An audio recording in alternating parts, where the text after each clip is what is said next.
Bienvenidos a Cicatrices Criminales, el canal donde exploramos los casos más oscuros y perturbadores de la historia criminal. Soy Isabela y hoy les traigo una historia diferente. Una historia de esperanza que demuestra que la justicia, aunque tardía, nunca se rinde. Si este contenido les gusta, no olviden suscribirse y activar la campanita para no perderse ningún caso. Ahí arriba pueden ver más videos similares y abajo están mis redes sociales para que me sigan en todas las plataformas. Y ahora sí, prepárense para adentrarse en historias de familias que esperaron más de 40 años por respuestas y de cómo la tecnología moderna finalmente les dio la justicia que merecían. Imaginen por un momento perder a un ser querido de la manera más horrible y que la policía les diga: lo sentimos, hicimos todo lo posible, pero no hay más pistas que seguir. Imaginen pasar décadas preguntándose quién fue el responsable, si alguna vez pagaría por lo que hizo, si sus seres queridos serían recordados como algo más que casos sin resolver. Ahora imaginen que 40, 45, incluso 48 años después, reciben una llamada que cambia todo. Hemos encontrado al responsable. Esta es la historia de 4 familias que vivieron familias que nunca perdieron la esperanza y que finalmente vieron cómo la ciencia moderna resolvía misterios que habían permanecido sin respuesta durante casi medio siglo. Caso 1. Esther González, 45 años de espera, víctima una vida llena de promesas.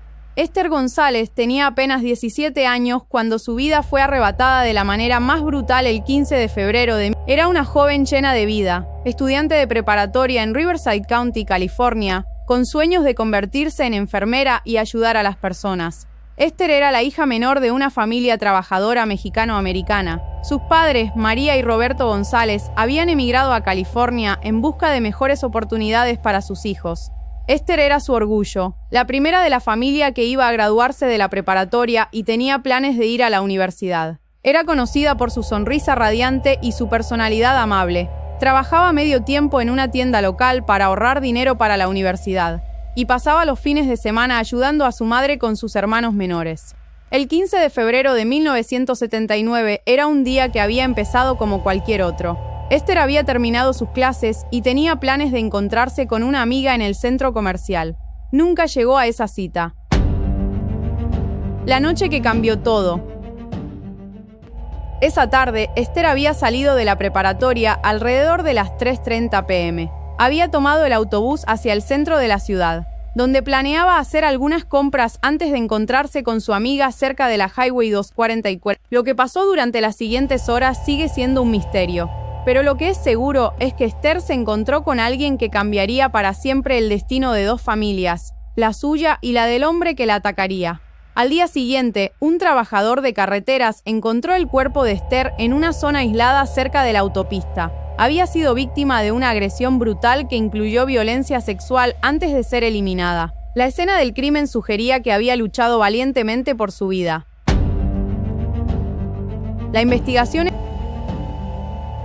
Los investigadores del condado de Riverside trabajaron incansablemente en el caso de Esther durante los primeros años. Tenían evidencia física, ADN del perpetrador, fibras de ropa y huellas dactilares parciales.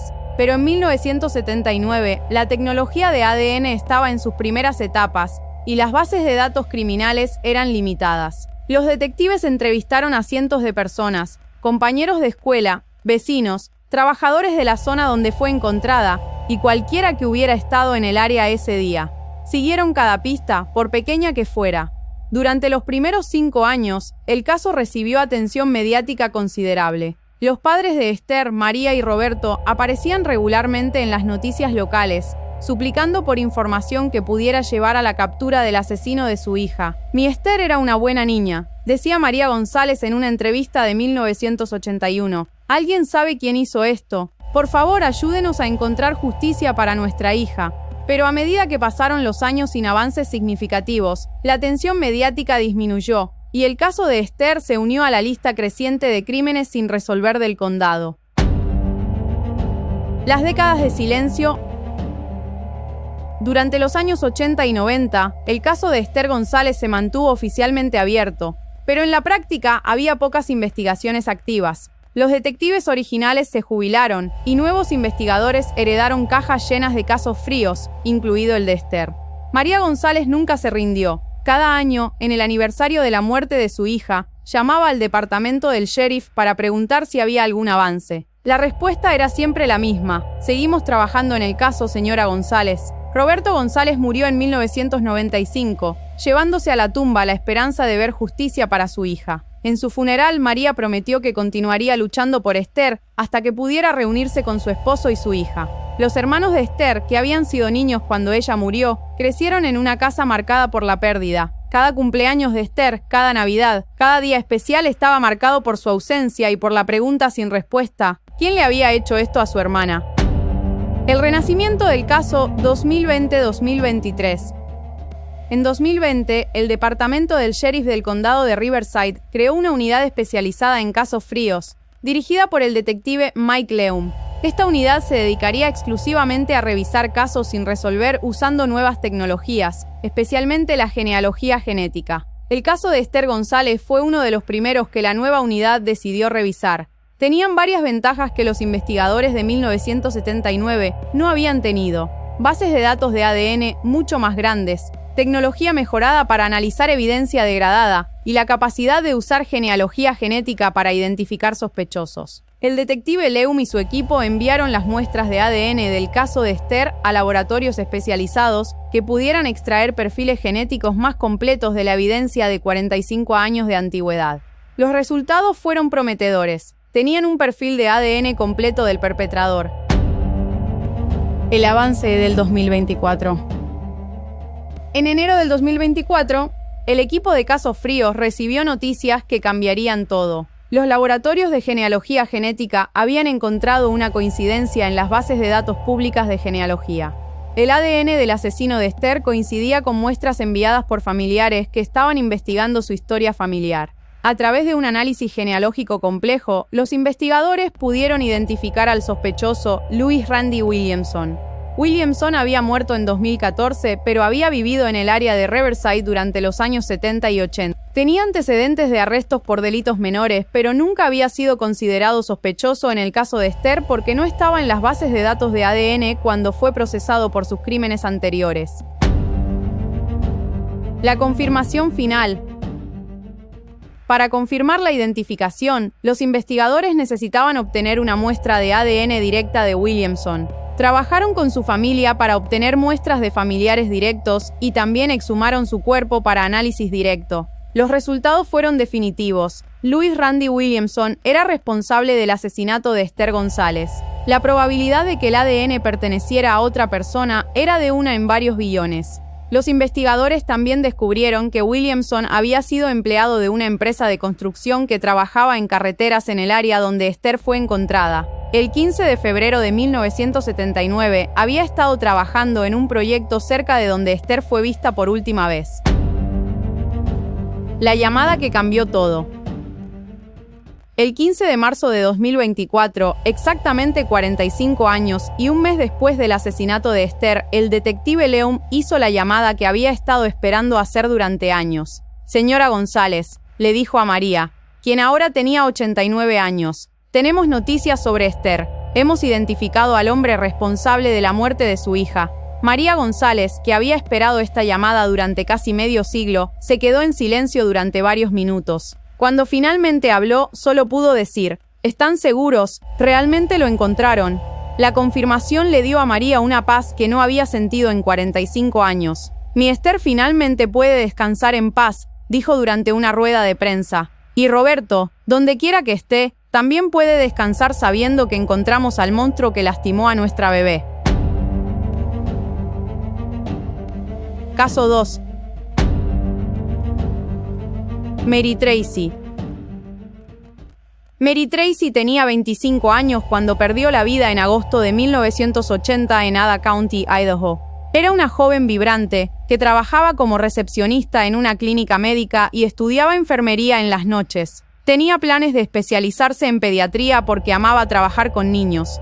Mary vivía sola en un pequeño apartamento en Boise, pero mantenía contacto cercano con su familia. Era la mayor de 3 hermanas, y sus hermanas menores la veían como un modelo a seguir. Era responsable, ambiciosa y siempre estaba dispuesta a ayudar a otros.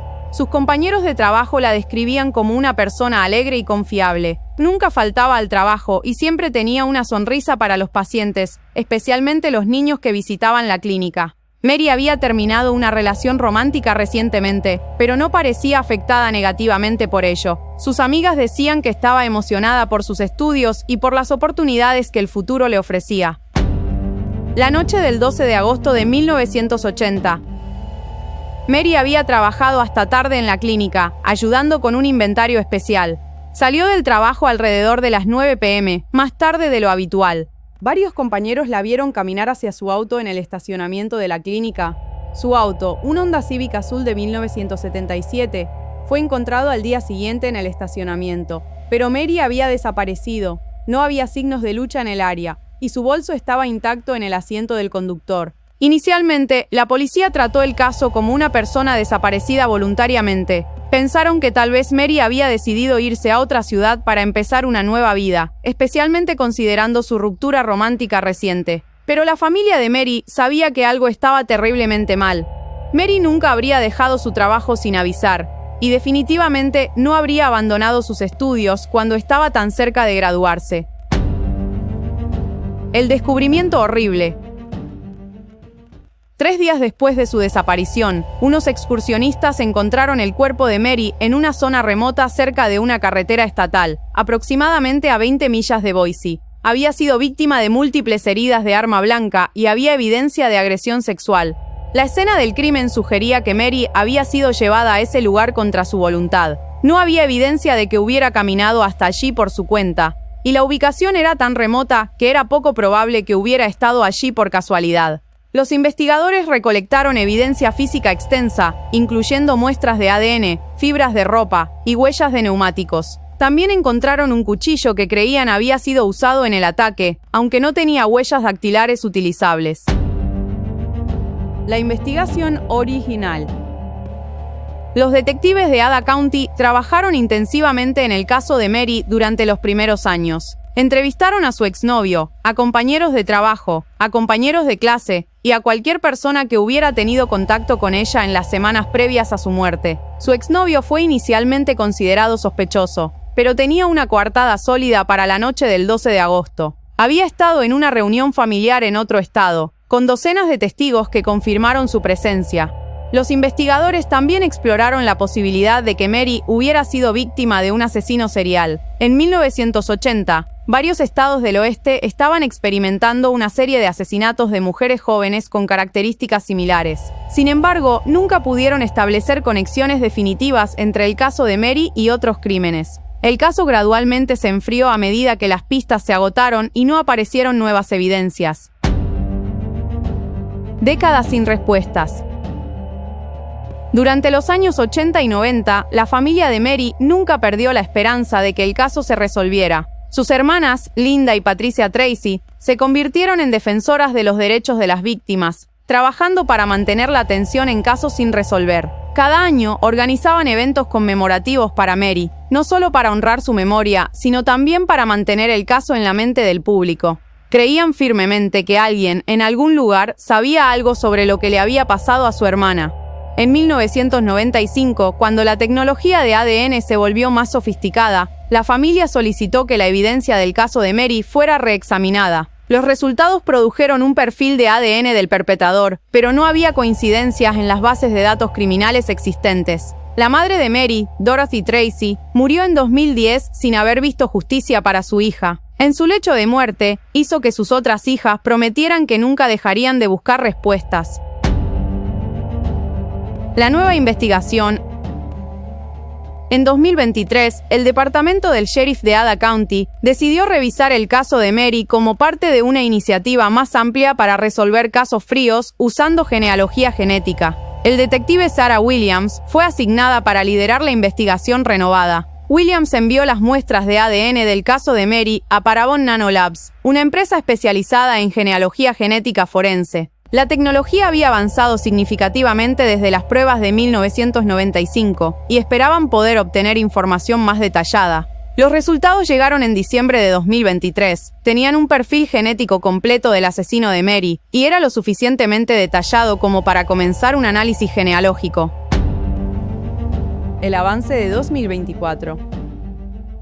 Parabon Nanolabs informó que habían encontrado coincidencias potenciales en las bases de datos públicas de genealogía. A través de análisis genealógico, identificaron a varios individuos que podrían ser el perpetrador o parientes cercanos del perpetrador. El principal sospechoso que emergió del análisis fue Charles Nicholas Strain, un hombre que había vivido en el área de Boise durante los años 70 y 80. Strain había muerto en prisión en 2007 mientras cumplía una sentencia por otros delitos violentos. Los investigadores descubrieron que Strain tenía un historial de agresiones contra mujeres y había sido arrestado varias veces por delitos relacionados con drogas y violencia doméstica. Sin embargo, nunca había sido considerado sospechoso en el caso de Mary porque sus crímenes conocidos habían ocurrido en otros estados. La confirmación. Para confirmar la identificación, los investigadores necesitaban obtener una muestra de ADN directa de Strain. Trabajaron con las autoridades penitenciarias para obtener muestras que habían sido recolectadas durante su encarcelamiento. En mayo de 2024, los resultados confirmaron lo que los investigadores habían sospechado. Charles Nicholas Strain era responsable del asesinato de Mary Tracy. La coincidencia de ADN era definitiva, con una probabilidad de error de menos de 1 en 1 billón. Los investigadores también descubrieron que Strain había estado viviendo en un apartamento a solo 3 millas de donde trabajaba Mary. Había estado desempleado en agosto de 1980 y había sido arrestado por conducir bajo la influencia solo 2 semanas después de la muerte de Mary. Justicia tardía para Mary. El 12 de agosto de 2024, exactamente 44 años después del asesinato de Mary Tracy, el departamento del sheriff de Ada County anunció oficialmente que habían identificado a su asesino. Linda y Patricia Tracy, ahora en sus 60s, estuvieron presentes en la rueda de prensa. Linda habló en nombre de la familia. Hemos esperado 44 años por este momento. Mary finalmente tiene justicia y nosotras finalmente tenemos respuestas. Aunque Strain había muerto años antes, la identificación permitió a la familia de Mary obtener cierre y saber que el hombre responsable de la muerte de su hermana había pasado sus últimos años en prisión por otros crímenes. Y hasta aquí llegamos con estas 2 historias extraordinarias de justicia tardía, pero justicia al fin. 2 de 4 casos que parecían imposibles de resolver, 4 familias que esperaron décadas por respuestas y la tecnología moderna que finalmente les dio la paz que habían estado buscando.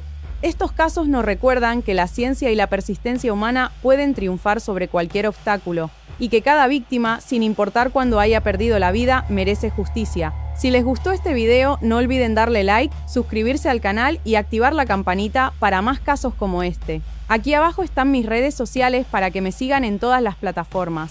En Cicatrices Criminales seguimos explorando los casos más impactantes de la historia criminal, desde los más antiguos hasta los más recientes. Nos vemos en el próximo video, donde continuaremos desentrañando los misterios que han marcado Cicatrices para siempre.